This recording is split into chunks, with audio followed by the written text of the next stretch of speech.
या देवी सर्वभूतेषु माँ कुष्माण्डारूपेण संस्थिता नमस्तस्यै नमस्तस्यै नमस्तस्यै नमो नमः। ओम दुम दुर्गाय नमः। आप सभी को चैत्र नवरात्रि के चौथे दिन माँ कुष्मांडा की पूजा की हार्दिक शुभकामनाएं। माँ भगवती जगदम्बा की कृपा सदैव आप और आपके समस्त परिवार पर बनी रहे। आज है 22 मार्च 2026, दिन है रविवार और आज है चैत्र मास की शुक्ल पक्ष की चतुर्थी। नवरात्रि के चौथे दिन 4 अध्याय के पाठ किए जाते हैं। 5, 6, 7 और 8 ये चारों अध्याय एक साथ किए जाते हैं। लेकिन आज का अध्याय सुनने से पहले आप सुनेंगे कवच, अर्गला और कीलक, क्योंकि इनके बिना पाठ का संपूर्ण फल नहीं मिलता और इसीलिए प्रतिदिन आपको कवच, अर्गला और कीलक सुनना अनिवार्य है। तो अब पूरे भक्ति भाव के साथ माँ दुर्गा का ध्यान करते हुए दुर्गा कवच के पाठ का प्रारंभ करते हैं। सबसे पहले विनियोग है ओम नमः चंडिकायै।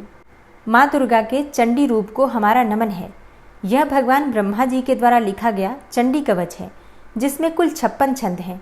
चामुंडा देवता, दिग्बंध देवता, जगदम्बा माता इत्यादि का ध्यान करके हम इस दुर्गा सप्तशती के पाठ का प्रारंभ कर रहे हैं।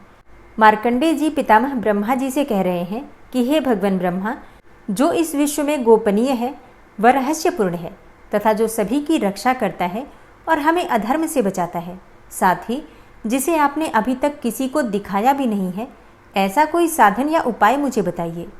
मार्कंडेय जी के इस प्रश्न पर भगवान ब्रह्मा कहते हैं कि उस साधन का नाम तो देवी कवच ही है, जो इस विश्व में अत्यधिक गोपनीय है। वह देवी कवच सभी का कल्याण करने वाला, पवित्रता और पुण्य देने वाला है। आपको इसी का ही जाप करना चाहिए, इससे ही आपका उद्धार होगा। माँ दुर्गा की 9 मूर्तियाँ हैं। माँ दुर्गा का प्रथम स्वरूप है माँ शैलपुत्री, दूसरा स्वरूप है माँ ब्रह्मचारिणी, माँ दुर्गा का तीसरा स्वरूप है माँ चंद्रघंटा और चौथा स्वरूप है माँ कुष्मांडा। उनका 5वां रूप स्कंद माता का है और छठा रूप माँ कात्यायनी है।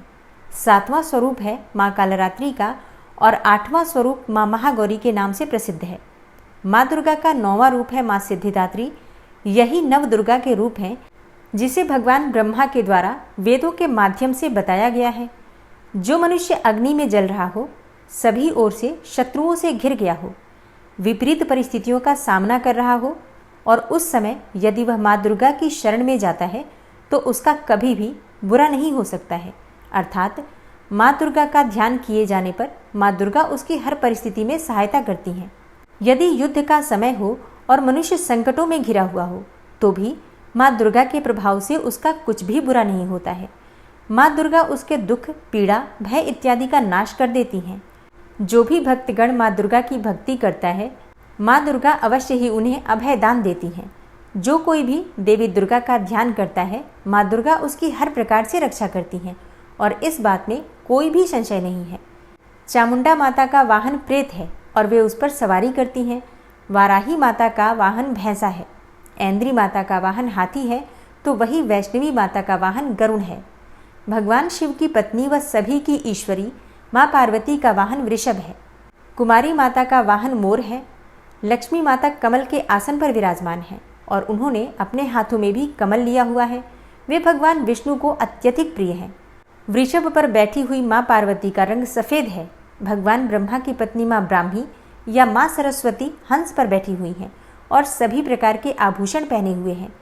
इस प्रकार से माता रानी अपने भिन्न भिन्न रूपों में सभी तरह के योग व शक्तियों को ली हुई हैं।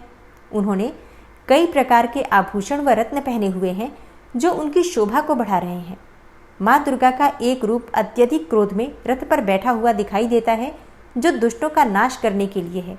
वे अपने हाथ में शंख, सुदर्शन चक्र, गदा, हल, मूसल इत्यादि लिए हुए हैं। इसके अलावा उन्होंने अपने हाथों में खेटक, तोमर, परशु, पाश, त्रिशूल तथा उत्तम कोटि का धनुष भी लिया हुआ है। माँ दुर्गा दैत्यों, दुष्टों व राक्षसों का नाश कर देती हैं, भक्तों का कल्याण करती हैं तथा देवताओं का सदैव हित करती हैं। इसी उद्देश्य के तहत ही उन्होंने भिन्न भिन्न भांति के अस्त्र शस्त्र लिए हुए हैं। माँ दुर्गा के महारुद्र, प्रलयंकारी, पराक्रमी, महाशक्तिशाली, अत्यधिक उत्साही तथा भय का नाश कर देने वाले इस रूप को हम सभी नमस्कार करते हैं। माँ देवी के उस प्रलयंकारी रूप की ओर देखना भी बहुत मुश्किल है, जो शत्रुओं का भय बढ़ाने का कार्य करता है।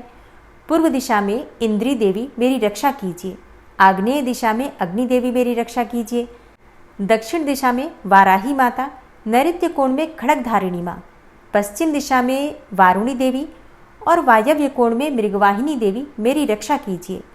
उत्तर दिशा में माँ कुमारी, ईशान कोण में शूलधारिणी, आकाश से अर्थात ऊपर से माँ ब्रह्माणी तथा नीचे अर्थात पाताल लोक से माँ वैष्णवी मेरी रक्षा कीजिए। राक्षसों के शवों को अपने वाहन के रूप में उपयोग में लाने वाली माँ चामुंडा देवी, आप दशों दिशाओं से मेरी रक्षा कीजिए। आगे से माँ जया तथा पीछे से माँ विजया, आप मेरी रक्षा कीजिए। माँ अजिता मेरे वाम भाग में और दक्षिण दिशा में अपराजिता देवी मेरी रक्षा करें। मेरे शिखा की रक्षा उद्योतिनी देवी और माँ उमा मेरे सिर की रक्षा करें, अर्थात उसमें वास करें। आप मेरे ललाट की मालाधारी के रूप में और भौहों का यशस्विनी के रूप में संरक्षण करें।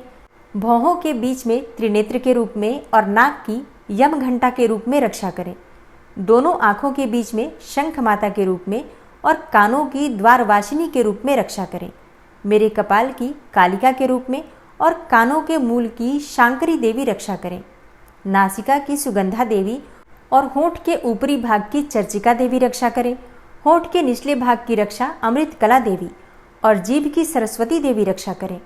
मेरे दांतों की कुमारी देवी, कंठ की चंडिका देवी, घंटिका की चित्रघंटा देवी और तालु की महामाया देवी रक्षा करें। मेरी ठोड़ी की कामाक्षी देवी, वाणी की सर्वमंगला देवी, ग्रीवा की भद्रकाली तथा मेरुदंड की धनुर्धारी देवी रक्षा करें। बाहरी कंठ की नीलग्रीवा देवी, कंठ नलिका की नलकूबरी, कंधों की खड़गनी देवी और भुजाओं की वज्रधारिणी देवी रक्षा करें। दोनों हाथों की दंडिनी देवी, अंगुलियों की जगदम्बिका माता, नाखूनों की शूलेश्वरी देवी और पेट की कुलेश्वरी देवी रक्षा करें। स्तनों की महादेवी, मन की शोक विनाशिनी देवी, हृदय की ललिता देवी और उदर की शूलधारिणी देवी रक्षा करें। नाभि की कामिनी देवी, गुहा की गुहेश्वरी देवी, लिंग की पूतना व कामिका देवी तथा गुदा की महिषवासिनी देवी रक्षा करें। कटिभाग की भगवती देवी, घुटनों की विंध्यवासिनी देवी, जांघों की महाबला देवी रक्षा करें और सभी कामनाओं को पूरा करें। मेरी घुट्टियों की नारसिंही देवी, पैरों के आगे भाग की तेजसी देवी, पैरों की उंगलियों की श्री देवी और पैरों के तले की तलवासिनी देवी रक्षा करें। पैरों के नाखूनों की दृष्टा कराली देवी, केशों की ऊर्ध्वकेशिनी देवी, रोम छिद्रों की कौबेरी देवी तथा त्वचा की बागीश्वरी देवी रक्षा करें। माँ पार्वती देवी मेरे रक्त, मांस, हड्डियों इत्यादि की रक्षा करें। आंतों की कालरात्रि देवी और पित्त की मुकुटेश्वरी देवी रक्षा करें। पद्म कोशों की माँ पद्मावती देवी, कफ की चूड़ामणि देवी, नाखूनों की धार की ज्वालामुखी देवी और शरीर की संधियों की अभेद्या देवी रक्षा करें।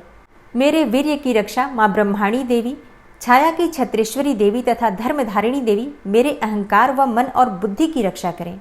हे माँ दुर्गा, आप मेरे प्राणों, व्यान, उदान की समान रूप से रक्षा करें। वज्रहस्ता देवी मेरे प्राणों की रक्षा करें और मेरा कल्याण करें। आप मेरी सभी इंद्रियों, रस, रूप, गंध, शब्द व स्पर्श में बसती हैं। हे नारायणी देवी, आप मेरे सत्वगुण, रजगुण व तमोगुण की रक्षा करें। मेरे आयु की वाराही देवी, वैष्णवी देवी धर्म की, यश व कीर्ति की लक्ष्मी देवी तथा धन व विद्या की चक्रिणी देवी रक्षा करें। इंद्रा देवी मेरे गोत्र की, चंडी देवी मेरे पशुओं की, महालक्ष्मी देवी मेरे पुत्रों की और भैरवी देवी मेरी पत्नी की रक्षा करें। मेरे पथ की सुपथा देवी और उस मार्ग की क्षेमकरी देवी, राजा के दरबार में महालक्ष्मी देवी तथा सभी जगह निवास करने वाली विजया देवी मेरे भय की रक्षा करें। हे माँ दुर्गा, जो भी स्थान या अंग इस देवी कवच में रह गया है और वह अभी भी रक्षा करने योग्य है, तो आप उसकी भी रक्षा कीजिए। आप मेरे पापों का नाश करके मेरा उद्धार कीजिए। माँ दुर्गा की आज्ञा के बिना कोई भी व्यक्ति इस विश्व में एक कदम भी आगे नहीं बढ़ सकता है। हम यदि कहीं भी जा रहे हैं तो हमें अवश्य ही इस देवी कवच का पाठ करना चाहिए और उसके बाद ही प्रस्थान करना चाहिए। इस दुर्गा रक्षा कवच के पाठ से हमें हर जगह लाभ व सफलता मिलती है और हमारे सभी काम बन जाते हैं। हम जब भी माँ दुर्गा का ध्यान करते हैं, वैसे ही हमारे सभी काम बनते चले जाते हैं। उस व्यक्ति को इस पृथ्वी पर बिना किसी तुलना के परम यश और वैभव प्राप्त होता है। जो भी भक्तगण इस देवी रक्षा कवच का पाठ करता है, उसका भय समाप्त हो जाता है, युद्ध में उसकी विजय होती है तथा वह तीनों लोकों में पूजनीय हो जाता है। देवी माता का यह रक्षा कवच देवताओं तक के लिए बहुत दुर्लभ है। जो व्यक्ति इस देवी कवच का तीनों समय श्रद्धा भाव के साथ पाठ करता है, उसे देवी माता की कृपा से तीनों लोकों में विजय मिलती है। वह अकाल मृत्यु के भय से दूर होता है तथा 100 वर्षों से भी अधिक समय तक जीवित रहता है। इस दुर्गा कवच के पाठ से व्यक्ति के शरीर में होने वाले हर तरह के रोग समाप्त हो जाते हैं।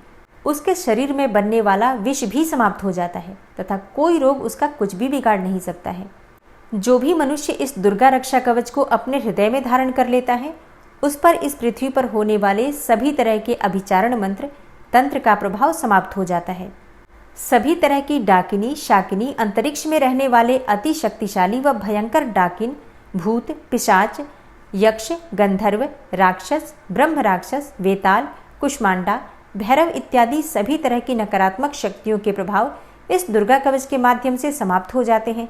इस रक्षा कवच का पाठ करने वाला व्यक्ति राजा से सम्मान प्राप्त करता है और उसकी सुख संपत्ति में वृद्धि होती है।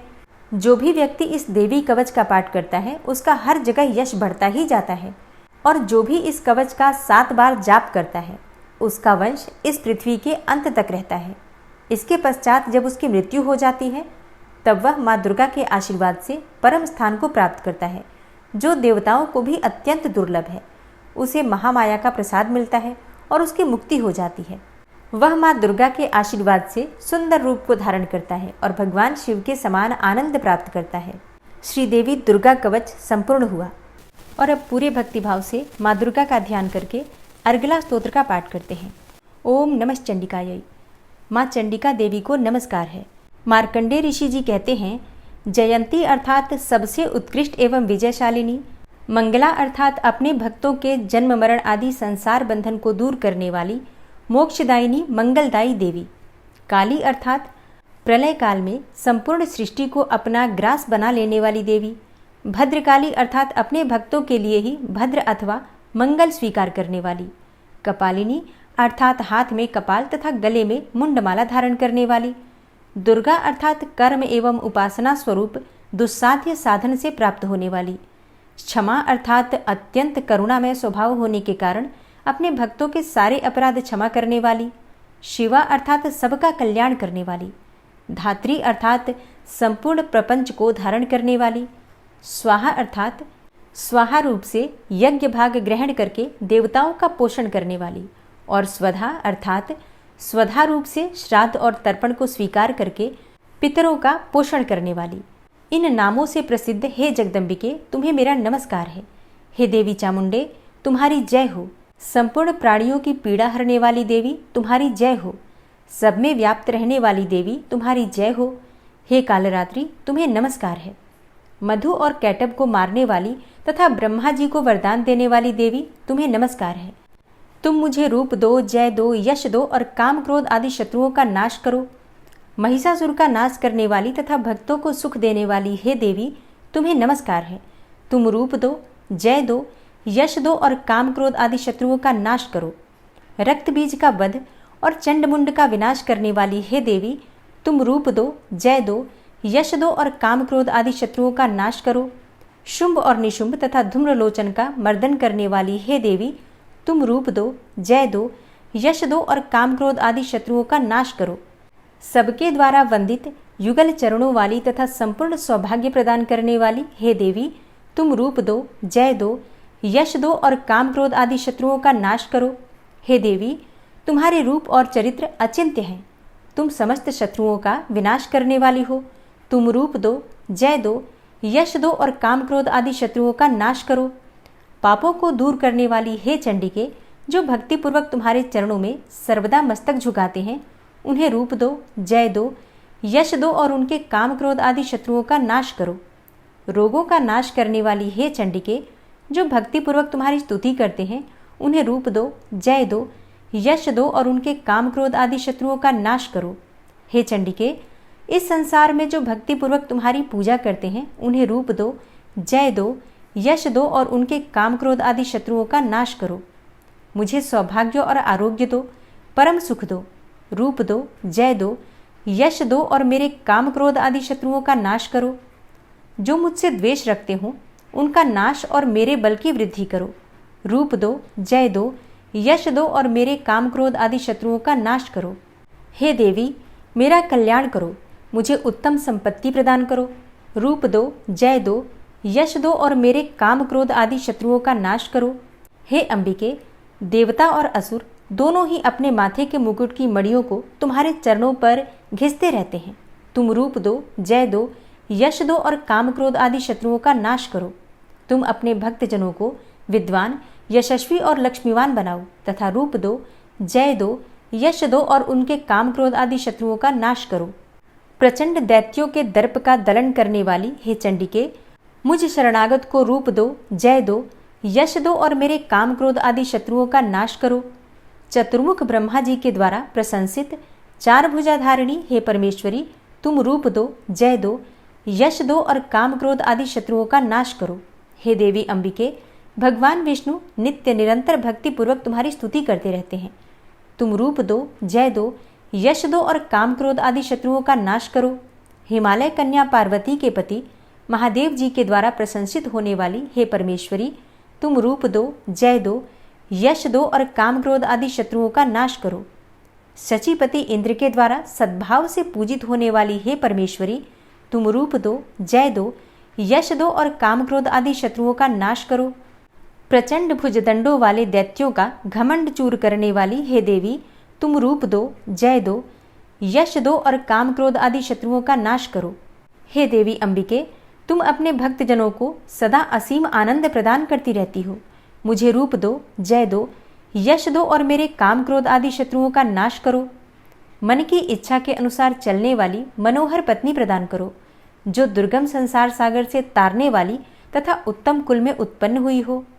जो मनुष्य इस अर्गला स्तोत्र का पाठ करके सप्तशती रूपी महास्तोत्र का पाठ करता है, वह सप्तशती की जप संख्या से मिलने वाले श्रेष्ठ फल को प्राप्त होता है। साथ ही वह प्रचुर संपत्ति भी प्राप्त कर लेता है। अर्गला स्तोत्र संपूर्ण हुआ। कीलक स्तोत्र। ओम नमः चंडिकायै। मार्कंडेय ऋषि जी कहते हैं, चंडिका देवी को नमस्कार है। विशुद्ध ज्ञान ही जिनका शरीर है, तीनों वेद ही जिनके तीनों दिव्य नेत्र हैं, और जो कल्याण प्राप्ति के हेतु हैं तथा अपने मस्तक पर अर्धचंद्र का मुकुट धारण करते हैं, उन भगवान शिव को नमस्कार है। मंत्रों का जो अभिकीलक है, अर्थात मंत्रों की सिद्धि में विघ्न उपस्थित करने वाले शाप रूपी कीलक का जो निवारण करने वाला है, उस सप्तशती स्तोत्र को संपूर्ण रूप से जानना चाहिए और जानकर उसकी उपासना करनी चाहिए। यद्यपि सप्तशती के अतिरिक्त अन्य मंत्रों के जप में भी जो निरंतर लगा रहता है, वह भी कल्याण का भागी होता है। उसके भी उच्चाटन आदि कर्म सिद्ध होते हैं तथा उसे भी समस्त दुर्लभ वस्तुओं की प्राप्ति हो जाती है। तथापि जो अन्य मंत्रों का जप न करके केवल इस सप्तशती नामक स्तोत्र से ही देवी की स्तुति करते हैं, उन्हें स्तुति मात्र से ही सच्चिदानंद स्वरूपिणी देवी सिद्ध हो जाती हैं। उन्हें अपने कार्य की सिद्धि के लिए मंत्र, औषधि तथा अन्य किसी साधन के उपयोग की आवश्यकता नहीं रहती। बिना जप के ही उनके उच्चाटन आदि समस्त अभिचारिक कर्म सिद्ध हो जाते हैं। इतना ही नहीं, उनकी संपूर्ण अभिष्ट वस्तुएं भी सिद्ध हो जाती हैं। लोगों के मन में यह शंका थी कि जब केवल सप्तशती की उपासना से अथवा सप्तशती को छोड़कर अन्य मंत्रों की उपासना से भी समान रूप से सब कार्य सिद्ध होते हैं, तब इनमें श्रेष्ठ कौन सा साधन है? लोगों की इस शंका को सामने रखकर भगवान शंकर ने अपने पास आए हुए जिज्ञासुओं को समझाया कि यह सप्तशती नामक संपूर्ण स्तोत्र ही सर्वश्रेष्ठ एवं कल्याणमय है। तदनंतर भगवती चंडिका के सप्तशती नामक स्तोत्र को महादेव जी ने गुप्त कर दिया। सप्तशती के पाठ से जो पुण्य प्राप्त होता है, उसकी कभी समाप्ति नहीं होती, परंतु अन्य मंत्रों के जप से उत्पन्न पुण्य की समाप्ति हो जाती है। अतः भगवान शिव ने अन्य मंत्रों की अपेक्षा जो सप्तशती की ही श्रेष्ठता का निर्णय किया, उसे यथार्थ ही जानना चाहिए। अन्य मंत्रों का जप करने वाला पुरुष भी यदि सप्तशती के स्तोत्र और जप का अनुष्ठान कर ले, तो वह भी पूर्ण रूप से ही कल्याण का भागी होता है। इसमें तनिक भी संदेह नहीं है। जो साधक कृष्ण पक्ष की चतुर्दशी अथवा अष्टमी को एकाग्रचित्त होकर भगवती की सेवा में अपना सर्वस्व समर्पित कर देता है और फिर उसे प्रसाद रूप से ग्रहण करता है, उसी पर भगवती प्रसन्न होती हैं, अन्यथा उनकी प्रसन्नता नहीं प्राप्त होती। इस प्रकार सिद्धि के प्रतिबंधक रूप कील के द्वारा महादेव जी ने इस स्तोत्र को कीलित कर रखा है। जो पूर्वोक्त रीति से निष्कीलन करके इस सप्तशती स्तोत्र का प्रतिदिन स्पष्ट उच्चारण पूर्वक पाठ करता है वह मनुष्य सिद्ध हो जाता है, वही देवी का पार्षद होता है और वही गंधर्व भी होता है। सर्वत्र विचरते रहने पर भी इस संसार में उसे कहीं भी भय नहीं होता। वह अपमृत्यु के वश में नहीं पड़ता तथा देह त्यागने के बाद वह मोक्ष प्राप्त कर लेता है। अतः कीलन को जानकर उसका परिहार करके ही सप्तशती का पाठ आरंभ करें। जो ऐसा नहीं करता उसका नाश हो जाता है। इसलिए कीलक और निष्कीलन का ज्ञान प्राप्त करने पर ही यह स्तोत्र निर्दोष होता है और विद्वान पुरुष इस निर्दोष स्तोत्र का ही पाठ आरंभ करते हैं। स्त्रियों में जो कुछ भी सौभाग्य आदि दृष्टिगोचर होता है वह सब देवी के प्रसाद रूप का ही फल है। अतः इस कल्याणमय स्तोत्र का सदा जाप करना चाहिए। इस स्तोत्र का मंद स्वर से पाठ करने पर स्वल्प फल की प्राप्ति होती है और उच्च स्वर से पाठ करने पर पूर्ण फल की सिद्धि होती है। अतः उच्च स्वर से ही इसका पाठ आरंभ करना चाहिए। जिनके प्रसाद से ऐश्वर्य, सौभाग्य, आरोग्य, संपत्ति, शत्रुनाश तथा परम मोक्ष की भी सिद्धि होती है, उस कल्याणमयी जगदम्बा की स्तुति मनुष्य क्यों नहीं करते। कीलक स्तोत्र संपूर्ण हुआ। दुर्गा सप्तशती का 5वां, 6वां, 7वां और 8वां अध्याय। और दुर्गा सप्तशती के 5वें अध्याय में देवताओं द्वारा देवी की स्तुति और चंड मुंड के मुख से अंबिका के रूप की प्रशंसा सुनकर शुंभ का उनके पास दूत भेजना और दूत का निराश लौटने का वर्णन किया गया है। तो पाठ सुनने से पहले माँ भगवती दुर्गा का अपने मन में ध्यान कीजिए। ओम नमः चंडिकायै इस मंत्र का उच्चारण कीजिए और पूरे भक्तिभाव से इस कथा का श्रवण करते हैं। ऋषि कहते हैं, पूर्व काल में शुंभ और निशुंभ नामक असुरों ने अपने बल के घमंड में आकर सचिपति इंद्र के हाथों से तीनों लोकों का राज्य और यज्ञ भाग छीन लिए। वे ही दोनों सूर्य, चंद्रमा, कुबेर, यम और वरुण के अधिकार का भी उपयोग करने लगे। वायु और अग्नि का कार्य भी वे ही करने लगे। उन दोनों ने सब देवताओं को अपमानित, राज्य भ्रष्ट, पराजित तथा अधिकारहीन करके स्वर्ग से निकाल दिया। तब उन दोनों महान असुरों से तिरस्कृत देवताओं ने अपराजिता देवी का स्मरण किया और सोचा, जगदम्बा ने हम लोगों को वर दिया था कि आपत्ति काल में स्मरण करने पर मैं तुम्हारी सब आपत्तियों का तत्काल नाश कर दूंगी। यह विचार कर देवता गिरिराज हिमालय पर गए और वहां भगवती विष्णु माया की स्तुति करने लगे। देवता बोले, देवी को नमस्कार है, महादेवी शिवा को सर्वदा नमस्कार है, प्रकृति एवं भद्रा को प्रणाम है। हम लोग नियम पूर्वक जगदम्बा को नमस्कार करते हैं। रौद्रा को नमस्कार है, नित्या, गौरी एवं धात्री को बारंबार नमस्कार है। ज्योत्सनामयी, चंद्र रूपिणी एवं सुख स्वरूपा देवी को सतत प्रणाम है।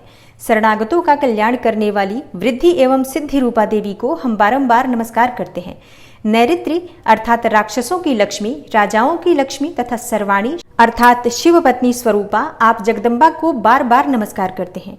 दुर्गा, दुर्गपारा, दुर्गम संकट से पार उतारने वाली, सारा अर्थात सबकी सारभूता, सर्वकारिणी, ख्याति, कृष्णा और धूम्रा देवी को सर्वदा नमस्कार है। अत्यंत सौम्य तथा अत्यंत रौद्र रूपा देवी को हम नमस्कार करते हैं। उन्हें बारंबार हम प्रणाम करते हैं। जगत की आधारभूता कृति देवी को बारंबार नमस्कार है। जो देवी सब प्राणियों में विष्णु माया के नाम से कही जाती हैं, उनको नमस्कार है। उनको नमस्कार, उनको बारंबार नमस्कार है। जो देवी सब प्राणियों में चेतना कहलाती हैं, उनको नमस्कार, उनको नमस्कार, उनको बारंबार नमस्कार है। जो देवी सब प्राणियों में बुद्धि रूप से स्थित हैं, उनको नमस्कार, उनको नमस्कार, उनको बारंबार नमस्कार है। जो देवी सब प्राणियों में निद्रा रूप से स्थित हैं, उनको नमस्कार, उनको नमस्कार, उनको बारंबार नमस्कार है। जो देवी सब प्राणियों में क्षुधा रूप से स्थित हैं, उनको नमस्कार, उनको नमस्कार, उनको बारंबार नमस्कार है। जो देवी सब प्राणियों में छाया रूप से स्थित हैं, उनको नमस्कार, उनको नमस्कार, उनको बारंबार नमस्कार है। जो देवी सब प्राणियों में शक्ति रूप से स्थित हैं, उनको नमस्कार, उनको नमस्कार, उनको बारंबार नमस्कार है। जो देवी सब प्राणियों में तृष्णा रूप से स्थित हैं, उनको नमस्कार, उनको नमस्कार, उनको बारंबार नमस्कार है। जो देवी सब प्राणियों में शांति रूप से अर्थात क्षमा रूप से स्थित हैं, उनको नमस्कार, उनको नमस्कार, उनको बारंबार नमस्कार है। जो देवी सब प्राणियों में जाति रूप से स्थित हैं, उनको नमस्कार, उनको नमस्कार, उनको बारंबार नमस्कार है।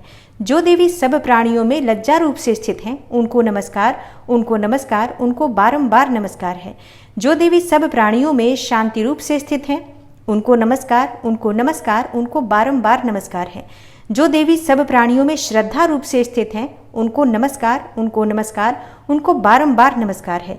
जो देवी सब प्राणियों में कांति रूप से स्थित हैं, उनको नमस्कार, उनको नमस्कार, उनको बारंबार नमस्कार है। जो देवी सब प्राणियों में लक्ष्मी रूप से स्थित हैं, उनको नमस्कार, उनको नमस्कार, उनको बारंबार नमस्कार है। जो देवी सब प्राणियों में वृत्ति रूप से स्थित हैं, उनको नमस्कार, उनको नमस्कार, उनको बारंबार नमस्कार है। जो देवी सब प्राणियों में स्मृति रूप से स्थित हैं, उनको नमस्कार, उनको नमस्कार, उनको बारंबार नमस्कार है। जो देवी सब प्राणियों में दया रूप से स्थित हैं, उनको नमस्कार, उनको नमस्कार, उनको बारंबार नमस्कार है। जो देवी सब प्राणियों में तुष्ट रूप से स्थित हैं, उनको नमस्कार, उनको नमस्कार, उनको बारंबार नमस्कार है। जो देवी सब प्राणियों में माता रूप से स्थित हैं, उनको नमस्कार, उनको नमस्कार, उनको बारंबार नमस्कार है। जो देवी सब प्राणियों में भ्रांति रूप से स्थित हैं, उनको नमस्कार, उनको नमस्कार, उनको बारंबार नमस्कार है। जो जीवों के इंद्रिय वर्ग की अधिष्ठात्री देवी एवं सब प्राणियों में सदा व्याप्त रहने वाली हैं, उन व्याप्ति देवी को बारंबार नमस्कार है। जो देवी चैतन्य रूप से इस संपूर्ण जगत को व्याप्त करके स्थित हैं, उनको नमस्कार, उनको नमस्कार, उनको बारंबार नमस्कार है।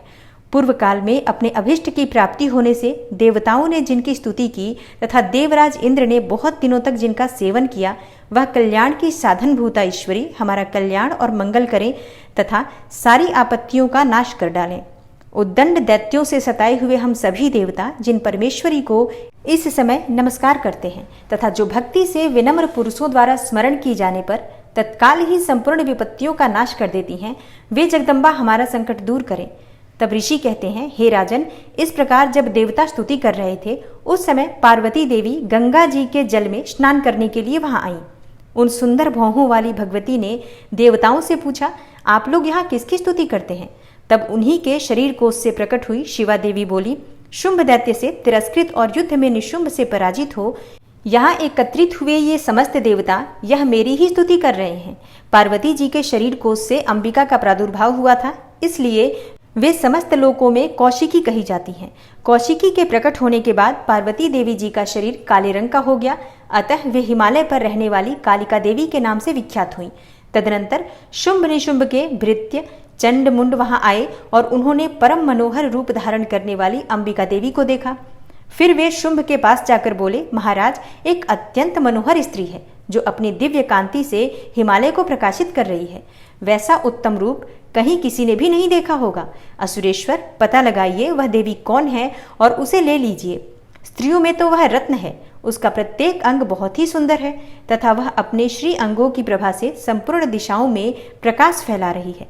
दैत्यराज, अभी वह हिमालय पर ही मौजूद है, आप उसे देख सकते हैं। हे प्रभो, तीनों लोकों में मणि, हाथी और घोड़े आदि जितने भी रत्न हैं, वे सब इस समय आपके घर में शोभा पाते हैं। हाथियों में रत्नभूत ऐरावत, यह पारिजात का वृक्ष और यह उच्चैः श्रवा घोड़ा, यह सब आपने इंद्र से ले लिया है। हंसों से जुता हुआ यह विमान भी आपके आंगन में ही शोभा पाता है। यह रत्नभूत अद्भुत विमान जो पहले ब्रह्मा जी के पास था, अब आपके यहाँ लाया गया है। यह महापद्म नामक निधि आप कुबेर से छीन लाए हैं और समुद्र ने भी आपको किंजलकिनी नामक माला भेंट की है जो केसरों से सुशोभित है और जिसके कमल कभी कुम्हलाते नहीं हैं। सुवर्ण की वर्षा करने वाला वरुण का छत्र भी आपके घर में ही शोभा पाता है तथा यह श्रेष्ठ रथ जो पहले प्रजापति के अधिकार में था, अब आपके पास मौजूद है।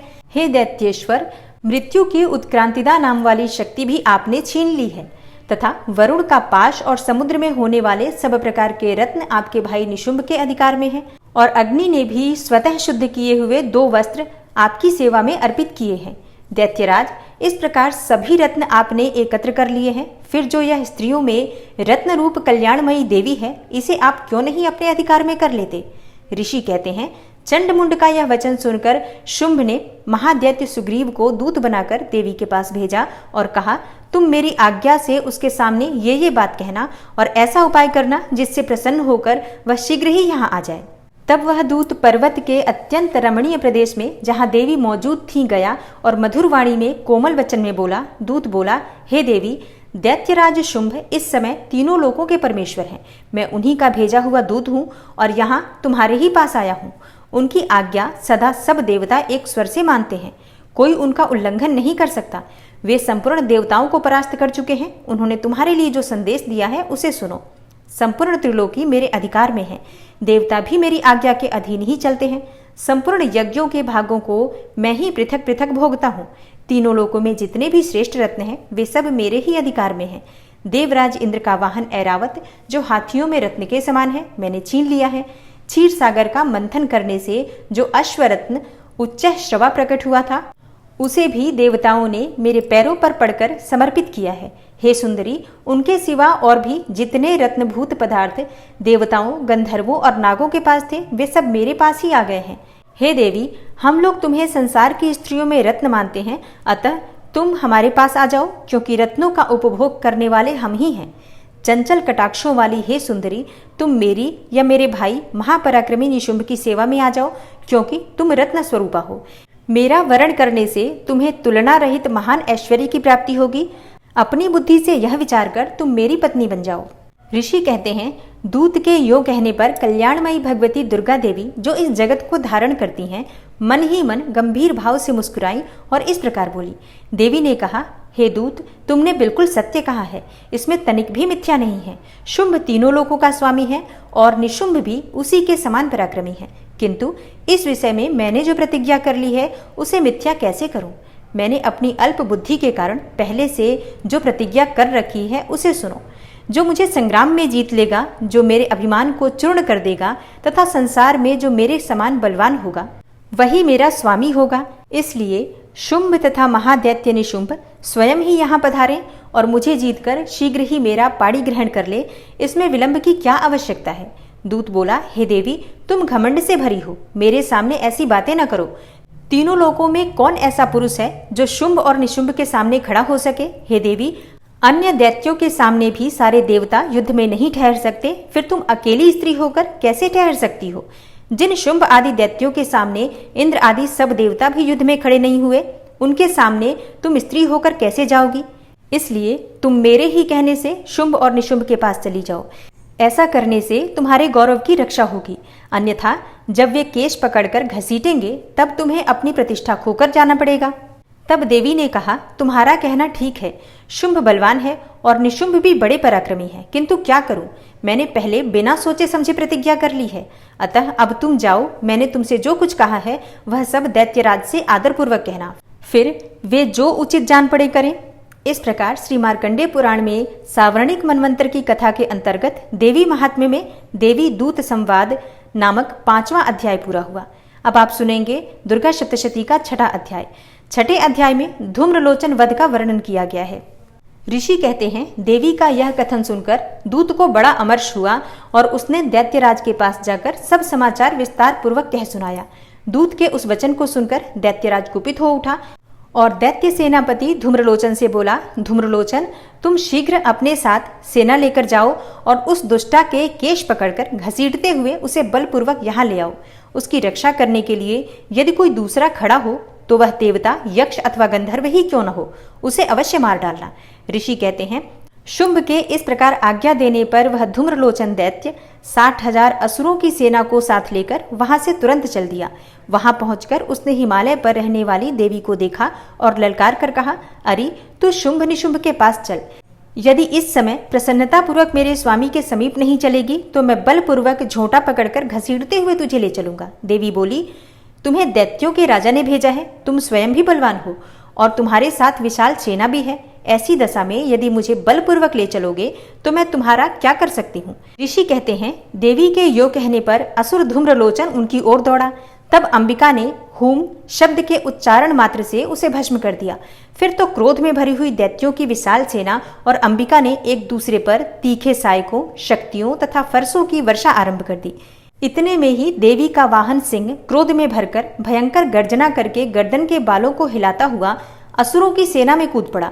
उसने कुछ दैत्यों को पंजों की मार से, कितनों को अपने जबड़ों से और कितने ही महादैत्यों को पटक कर ओठ की दाढ़ों से घायल करके मार डाला। उस सिंह ने अपने नखों से कितनों के पेट फाड़ डाले और थप्पड़ मारकर कितनों के ही सिर धड़ से अलग कर दिए। कितनों की भुजाएं और मस्तक काट डाले तथा अपनी गर्दन के बाल हिलाते हुए उसने दूसरे दैत्यों के पेट फाड़कर उनका रक्त चूस लिया। अत्यंत क्रोध में भरे हुए देवी के वाहन उस महाबली सिंह ने क्षण भर में ही असुरों की सारी सेना का संहार कर डाला। शुंभ ने जब सुना कि देवी ने धूम्रलोचन असुर को मार डाला तथा उसके सिंह ने सारी सेना का सफाया कर डाला, तब उस दैत्यराज को बड़ा क्रोध हुआ। उसका होठ कांपने लगा। उसने चंड और मुंड नामक 2 महादैत्यों को आज्ञा दी, हे चंड और हे मुंड, तुम लोग बहुत बड़ी सेना लेकर वहां जाओ। उस देवी के झोंटे पकड़कर अथवा उसे बांधकर शीघ्र यहाँ ले आओ। यदि इस प्रकार उसको लाने में संदेह हो तो युद्ध में सब प्रकार के अस्त्र शस्त्रों तथा समस्त आसुरी सेना का प्रयोग करके उसकी हत्या कर डालना। उस दुष्टा की हत्या होने पर तथा सिंह के भी मारे जाने पर उस अंबिका को बांधकर साथ लेकर शीघ्र ही लौट आना। ओम नमः चंडिकायै। इस प्रकार श्री मार्कंडेय पुराण में सावर्णिक मनवंतर की कथा के अंतर्गत देवी महात्म्य में धूम्रलोचन वध नामक 6वां अध्याय पूरा हुआ। और अब आप सुनेंगे दुर्गा सप्तशती का 7वां अध्याय, जिसमें चंड और मुंड के वध का वर्णन किया गया है। ऋषि कहते हैं, तदनंतर शुंभ की आज्ञा पाकर वे चंड मुंड आदि दैत्य चतुरंगिणी सेना के साथ अस्त्र शस्त्रों से सुसज्जित होकर चल दिए। फिर गिरिराज हिमालय के सुवर्णमय ऊंचे शिखर पर पहुंचकर उन्होंने सिंह पर बैठी हुई देवी को देखा। वे मंद मंद मुस्कुरा रही थी। उन्हें देखकर दैत्य लोग तत्परता से पकड़ने का उद्योग करने लगे। किसी ने धनुष तान लिया, किसी ने तलवार संभाली और कुछ लोग देवी के पास आकर खड़े हो गए। तब अंबिका ने उन शत्रुओं के प्रति बड़ा क्रोध किया। उस समय क्रोध के कारण उनका मुख काला पड़ गया, ललाट में भौहें टेढ़ी हो गईं और वहां से तुरंत विकराल मुखी काली प्रकट हुई, जो तलवार और पाश लिए हुए थीं। वे विचित्र खटवांग धारण किए और चीते के चर्म की साड़ी पहने नर मुंडों की माला से विभूषित थीं। उनके शरीर का मांस सूख गया था, केवल हड्डियों का ढांचा था, जिससे वे अत्यंत भयंकर जान पड़ती थी। उनका मुख बहुत विशाल था, जीभ लपलपाने के कारण वे और भी डरावनी प्रतीत होती थीं। उनकी आंखें भीतर को धंसी हुई और कुछ लाल थीं। वे अपनी भयंकर गर्जना से संपूर्ण दिशाओं को गुंजा रही थी। बड़े बड़े दैत्यों का वध करती हुई वे कालिका देवी बड़े वेग से दैत्यों की उस सेना पर टूट पड़ी और उन सबको भक्षण करने लगी। वे पार्श्वरक्षकों, अंकुशधारी महावतों, योद्धाओं और घंटा सहित कितने ही हाथियों को एक ही हाथ से पकड़कर मुंह में डाल लेती थी। इसी प्रकार घोड़े, रथ और सारथी के साथ रथी सैनिकों को मुंह में डालकर वे उन्हें बड़े भयानक रूप से चबा डालती थी। किसी के बाल पकड़ लेती तो किसी का गला दबा देती, किसी को पैरों से कुचल डालती और किसी को छाती के धक्के से गिराकर मार डालती थी। वे असुरों के छोड़े हुए बड़े बड़े अस्त्र शस्त्र मुंह से पकड़ लेती और रोष में भरकर उनको दांतों से पीस डालती थी। काली ने बलवान एवं दुरात्मा दैत्यों की वह सारी सेना रौंद डाली, खा डाली और कितनों को मार भगाया। कोई तलवार के घाट उतारे गए, कोई खटवांग से पीटे गए और कितने ही असुर दांतों के अग्रभाग से कुचले जाकर मृत्यु को प्राप्त हुए। इस प्रकार देवी ने असुरों की उस सारी सेना को क्षण भर में मार गिराया। यह देखकर चंड उन अत्यंत भयानक काली देवी की ओर दौड़ा तथा महादैत्य मुंड ने भी अत्यंत भयंकर बाणों की वर्षा से तथा हजारों बार चलाए हुए चक्रों से उन भयानक नेत्रों वाली देवी को आच्छादित कर दिया। वे अनेकों चक्र देवी के मुख में समाते हुए ऐसे जान पड़े मानो सूर्य के बहुतेरे मंडल बादलों के उदर में प्रवेश कर रहे हों। तब भयंकर गर्जना करने वाली काली ने अत्यंत रोष में भरकर विकट अट्टहास किया। उस समय उनके विकराल वदन के भीतर कठिनता से देखे जा सकने वाले दांतों की प्रभा से वे अत्यंत उज्जवल दिखाई देती थी। देवी ने बहुत बड़ी तलवार हाथ में ले हंग का उच्चारण करके चंड पर धावा किया और उसके केश पकड़कर उसी तलवार से उसका मस्तक काट डाला। चंड को मारा देखकर मुंड भी देवी की ओर दौड़ा। तब देवी ने रोष में भरकर उसे भी तलवार से घायल करके धरती पर सुला दिया। महापराक्रमी चंड और मुंड को मारा गया देखकर मरने से बची हुई बाकी सेना भय से व्याकुल हो चारों ओर भाग गई। तदनंतर काली ने चंड और मुंड का मस्तक हाथ में लेकर चंडिका के पास जाकर प्रचंड अट्टहास करते हुए कहा, हे देवी, मैंने चंड और मुंड नामक इन 2 महापशुओं को तुम्हें भेंट किया है। अब युद्ध यज्ञ में तुम शुंभ और निशुंभ का स्वयं ही वध करना। ऋषि कहते हैं, वहां लाए हुए उन चंड मुंड नामक महादैत्यों को देखकर कल्याणमयी चंडी ने काली से मधुर वाणी में कहा, हे देवी, तुम चंड और मुंड को लेकर मेरे पास आई हो, इसलिए संसार में चामुंडा के नाम से तुम्हारी ख्याति होगी। ओम नमः चंडिकायै। इस प्रकार श्री मार्कंडेय पुराण में सावर्णिक मनवंतर की कथा के अंतर्गत देवी महात्म्य में चंड मुंड वध नामक 7वां अध्याय पूरा हुआ। और अब आप सुनेंगे दुर्गा सप्तशती का 8वां अध्याय। 8वें अध्याय में रक्त बीज वध का वर्णन किया गया है। ऋषि कहते हैं, चंड और मुंड नामक दैत्यों के मारे जाने तथा बहुत सी सेना का संहार हो जाने पर दैत्यों के राजा प्रतापी शुंभ के मन में बड़ा क्रोध हुआ और उसने दैत्यों की संपूर्ण सेना को युद्ध के लिए कूच करने की आज्ञा दी। वह बोला, आज उदायुध नाम के 86 दैत्य सेनापति अपनी सेनाओं के साथ युद्ध के लिए प्रस्थान करें। कंबु नाम वाले दैत्यों के 84 सेनानायक अपनी वाहिनी से घिरे हुई यात्रा करें। 50 कौटिवीर्य कुल के और 100 धौम्र कुल के असुर सेनापति मेरी आज्ञा से सेना सहित कूच करें। कालक, दौरहृद, मौर्य और कालकेय असुर भी युद्ध के लिए तैयार होकर मेरी आज्ञा से तुरंत प्रस्थान करें। भयानक शासन करने वाला असुर राज शुंभ इस प्रकार आज्ञा देकर सहस्त्रों बड़ी बड़ी सेनाओं के साथ युद्ध के लिए प्रस्थित हुआ। उसकी अत्यंत भयंकर सेना आती देखकर चंडिका ने अपने धनुष की टंकार से पृथ्वी और आकाश के बीच का भाग गुंजा दिया। हे राजन, तदनंतर देवी के सिंह ने भी बड़े जोर जोर से दहाड़ना आरंभ किया।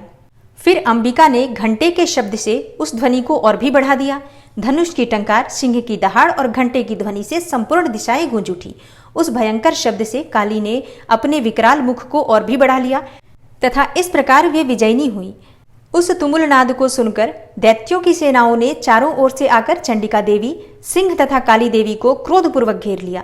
हे राजन, इसी बीच में असुरों के विनाश तथा देवताओं के अभ्युदय के लिए ब्रह्मा, शिव, कार्तिकेय, विष्णु तथा इंद्र आदि देवों की शक्तियां, जो अत्यंत पराक्रम और बल से संपन्न थी, उनके शरीर से निकलकर उन्हीं के रूप में चंडिका देवी के पास गईं। जिस देवता का जैसा रूप, जैसा वेश और जैसा वाहन है, ठीक वैसे ही साधनों से संपन्न हो उसकी शक्ति असुरों से युद्ध करने के लिए आई। सबसे पहले हंस युक्त विमान पर बैठी हुई, अक्षसूत्र और कमंडलू से सुशोभित ब्रह्मा जी की शक्ति उपस्थित हुई, जिसे ब्रह्माणी कहते हैं। महादेव जी की शक्ति वृषभ पर आरूढ़ हो, हाथों में श्रेष्ठ त्रिशूल धारण किए और महानाग का कंकण पहने, मस्तक में चंद्र रेखा से विभूषित होकर वहां आ पहुंची। कार्तिकेय जी की शक्ति रूपा जगदम्बिका उन्हीं का रूप धारण किए श्रेष्ठ मयूर पर आरूढ़ हो, हाथों में शक्ति लिए दैत्यों से युद्ध करने के लिए आई। और इसी प्रकार भगवान विष्णु की शक्ति गरुड़ पर विराजमान होकर शंख, चक्र, गदा, सारंग, धनुष तथा खड्ग हाथ में लिए वहां आई। अनुपम यज्ञ वाराह का रूप धारण करने वाले श्रीहरि की जो शक्ति है, वह भी वाराह शरीर धारण करके वहां उपस्थित हुई। नारसिंही शक्ति भी नृसिंह के समान शरीर धारण करके वहां आई। उसकी गर्दन के बालों के झटके से आकाश के तारे बिखरे पड़ते थे। इसी प्रकार इंद्र की शक्ति वज्र हाथों में लिए गजराज ऐरावत पर बैठकर आई। उसके भी सहस्त्र नेत्र थे। इंद्र का जैसा रूप है वैसा ही उसका भी था। तदनंतर उन देव शक्तियों से घिरे हुए महादेव जी ने चंडिका से कहा, मेरी प्रसन्नता के लिए तुम शीघ्र ही इन असुरों का संहार करो। तब देवी के शरीर से अत्यंत भयानक और परम उग्र चंडिका शक्ति प्रकट हुई, जो सैकड़ों गिदड़ियों की भांति आवाज करने वाली थी। उस अपराजिता देवी ने धूमिल जटा वाले महादेव जी से कहा, हे भगवान, आप शुंभ निशुंभ के पास दूत बनकर जाइए और उन अत्यंत गर्वीले दानव शुंभ एवं निशुंभ दोनों से कहिए, और इसके साथ ही इनके अतिरिक्त भी जो दानव युद्ध के लिए वहां उपस्थित हो, उनको भी यह संदेश दीजिए, दैत्यों, यदि तुम जीवित रहना चाहते हो तो पाताल को लौट जाओ। इंद्र को त्रिलोकी का राज्य मिल जाए और देवता यज्ञ भाग का उपभोग करें, और यदि बल के घमंड में आकर तुम युद्ध की अभिलाषा रखते हो तो आओ, मेरी शिवाएं अर्थात योगिनियां तुम्हारे कच्चे मांस से तृप्त हो। चूंकि उस देवी ने भगवान शिव को दूत के कार्य में नियुक्त किया था, इसलिए वह शिवदूती के नाम से संसार में विख्यात हुई। वे महादैत्य भी भगवान शिव के मुंह से देवी के वचन सुनकर क्रोध में भर गए और जहां कात्यायनी विराजमान थी उस ओर बढ़े। तदनंतर वे दैत्य अमरस में भरकर पहले ही देवी के ऊपर बाण शक्ति और रिष्टि आदि अस्त्रों की रिष्टि करने लगे। तब देवी ने भी खेल खेल में ही धनुष की टंकार की और उससे छोड़े हुए बड़े बड़े बाणों द्वारा दैत्यों के चलाए हुए बाण, शूल, शक्ति और फरसों को काट डाला।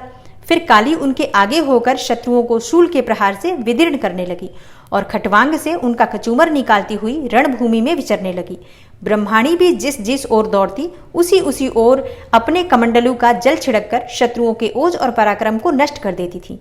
माहेश्वरी के त्रिशूल से तथा वैष्णवी के चक्र से और अत्यंत क्रोध में भरी हुई कुमार कार्तिकेय की शक्ति ने शक्ति से दैत्यों का संहार आरंभ किया। इंद्र शक्ति के वज्र प्रहार से विदीर्ण हो सैकड़ों दैत्य दानव रक्त की धार बहाते हुए पृथ्वी पर सो गए। वाराही शक्ति ने कितनों को अपनी थुथुन की मार से नष्ट किया, दाढ़ों के अग्रभाग से कितनों की छाती छेद डाली तथा कितने ही दैत्य उसके चक्र की चोट से विदीर्ण होकर गिर पड़े। नारसिंही भी दूसरे महादैत्यों को अपनी नखों से विदीर्ण करके खाती और सिंहनाद से दिशाओं और आकाश को गुंजाती हुई युद्ध क्षेत्र में विचरने लगी। कितने ही असुर शिवदूती के प्रचंड अट्टहास से अत्यंत भयभीत हो पृथ्वी पर गिर पड़े और गिरने पर उन्हें शिवदूती ने उस समय अपना ग्रास बना लिया। इस प्रकार क्रोध में भरे हुए मातृगणों को नाना प्रकार के उपायों से बड़े बड़े असुरों का मर्दन करते देखकर दैत्य सैनिक भाग खड़े हुए। मातृगणों से पीड़ित दैत्यों को युद्ध से भागते देखकर रक्तबीज नामक महादैत्य क्रोध में भरकर युद्ध करने के लिए आया। उसके शरीर से जब रक्त की बूंद पृथ्वी पर गिरती तब उसी के समान शक्तिशाली एक दूसरा महादैत्य पृथ्वी पर पैदा हो जाता। महासुर रक्तबीज हाथ में गदा लेकर इंद्र शक्ति के साथ युद्ध करने लगा। तब ऐन्द्री ने अपने वज्र से रक्तबीज को मारा। वज्र से घायल होने पर उसके शरीर से बहुत सा रक्त चूने लगा और उससे उसी के समान रूप तथा पराक्रम वाले योद्धा उत्पन्न होने लगे। उसके शरीर से रक्त की जितनी बूंदें गिरी उतने ही पुरुष उत्पन्न हो गए। वे सब रक्त बीज के समान ही वीर्यवान, बलवान तथा पराक्रमी थे। वे रक्त से उत्पन्न होने वाले पुरुष भी अत्यंत भयंकर अस्त्र शस्त्रों का प्रहार करते हुए वहां मातृगणों के साथ घोर युद्ध करने लगे। पुनः वज्र के प्रहार से जब उसका मस्तक घायल हुआ तब रक्त बहने लगा और उससे हजारों पुरुष उत्पन्न हो गए। वैष्णवी ने युद्ध में रक्तबीज पर चक्र का प्रहार किया तथा ऐन्द्री ने उस दैत्य सेनापति को गदा से चोट पहुंचाई। वैष्णवी के चक्र से घायल होने पर उसके शरीर से जो रक्त बहा और उससे जो उसी के बराबर आकार वाले सहस्त्रों महादैत्य प्रकट हुए, उनके द्वारा संपूर्ण जगत व्याप्त हो गया। कौमारी ने शक्ति से, वाराही ने खड्ग से और माहेश्वरी ने त्रिशूल से महादैत्य रक्तबीज को घायल किया। क्रोध में भरे हुए उस महादैत्य रक्तबीज ने भी गदा से सभी मातृशक्तियों पर पृथक पृथक प्रहार किया। शक्ति और शूल आदि से अनेक बार घायल होने पर भी जो उसके शरीर से रक्त की धारा पृथ्वी पर गिरी, उससे भी निश्चय ही सैकड़ों असुर उत्पन्न हुए। इस प्रकार उस महादैत्य के रक्त से प्रकट हुए असुरों द्वारा संपूर्ण जगत व्याप्त हो गया। इससे उन देवताओं को बड़ा भय हुआ। देवताओं को उदास देखकर चंडिका ने काली से शीघ्रतापूर्वक कहा, हे चामुंडे, तुम अपना मुख और भी फैलाओ तथा मेरे शस्त्रपात से गिरने वाले रक्त बिंदुओं और उनसे उत्पन्न होने वाले महादैत्यों को तुम अपने इस उतावले मुख से खा जाओ। इस प्रकार रक्त से उत्पन्न होने वाले महादैत्यों का भक्षण करती हुई तुम इस रण में विचरती रहो। ऐसा करने से उस दैत्य का सारा रक्त क्षीण हो जाने पर वह स्वयं भी नष्ट हो जाएगा। उन भयंकर दैत्यों को जब तुम खा जाओगी तब दूसरे नए दैत्य उत्पन्न नहीं हो सकेंगे। काली से यो कहकर चंडिका देवी ने शूल से रक्तबीज को मारा और काली ने अपने मुख में उसका रक्त ले लिया। तब उसने वहां चंडिका पर गदा से प्रहार किया, किंतु उस गदापात ने देवी को तनिक भी वेदना नहीं पहुंचाई। रक्तबीज के घायल शरीर से बहुत सा रक्त गिरा, किंतु ज्यों ही वह गिरा त्यों ही चामुंडा ने उसे अपने मुख में ले लिया। रक्त गिरने से काली के मुख में जो महादैत्य उत्पन्न हुए उन्हें भी वह चट कर गई और उसने रक्तबीज का रक्त भी पी लिया। तदनंतर देवी ने रक्तबीज को, जिसका रक्त चामुंडा ने पी लिया था, वज्र, बाण, खड्ग तथा रिष्टि आदि से मार डाला। हे राजन, इस प्रकार शस्त्रों के समुदाय से आहत एवं रक्तहीन हुआ महादैत्य रक्तबीज पृथ्वी पर गिर पड़ा। हे नरेश्वर, इससे देवताओं को अनुपम हर्ष की प्राप्ति हुई और मातृगण उन असुरों के रक्तपान के मद से उद्धत सा होकर नृत्य करने लगा। ओम नमः चंडिकायै। इस प्रकार श्री मार्कंडेय पुराण में सावर्णिक मनवंतर की कथा के अंतर्गत देवी महात्म्य में रक्तबीज वध नामक 8वां अध्याय पूरा हुआ। और अब आप सुनेंगे माँ दुर्गा की आरती। ओम जय अम्बे गौरी मैया, जय श्यामा गौरी मैया जी को निश दिन ध्यावत, तुमको निश दिन ध्यावत, हरि ब्रह्मा शिवरी। ओम जय अम्बे गौरी। मांग सिंदूर बिराजत, टीको मृग मद को, उज्ज्वल से दो नैना, चंद्र बदन नीको। ओम जय अम्बे गौरी। कनक समान कलेवर, रक्तांबर राजे, रक्त पुष्प गले माला, कंठन पर साजे। ओम जय अम्बे गौरी। के हरि वाहन राजत, खड्ग खपर धारी, सुर नर मुनि जन सेवत, तिनके दुख हारी। ओम जय अम्बे गौरी। कानन कुंडल शोभित, नासाग्रे मोती, कोटिक चंद्र दिवाकर, राजत समज्योति।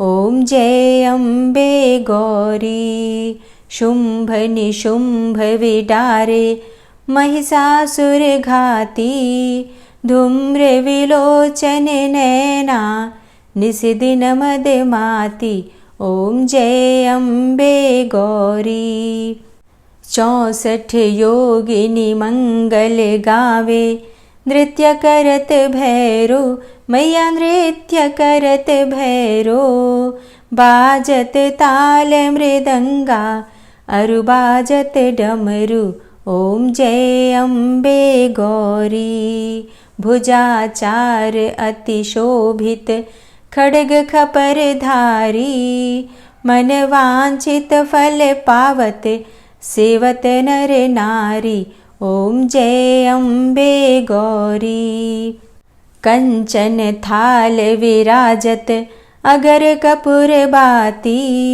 श्रीमाल के तुम राजत कोटि रतन ज्योति मैया जय अम्बे गौरी श्री अम्बे जी की आरती जो कोई नर गावे कहत शिवानंद स्वामी भजत हरि हर स्वामी मनवांछित फल पावे ॐ जय अम्बे गौरी जय अम्बे गौरी मैया जय श्यामा गौरी मैया जी को निश दिन ध्यावत तुमको निश दिन ध्यावत हरि ब्रह्मा शिवरी ॐ जय अम्बे गौरी ॐ जय अम्बे गौरी मैया जय श्यामा गौरी।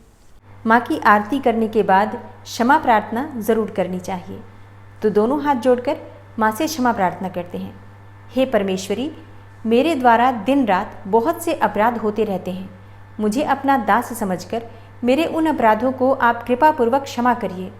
हे परमेश्वरी, मैं आवाहन करना नहीं जानता, विसर्जन करना भी नहीं जानता तथा पूजा करने का ढंग भी नहीं जानता। हे माँ, मुझे क्षमा करिए।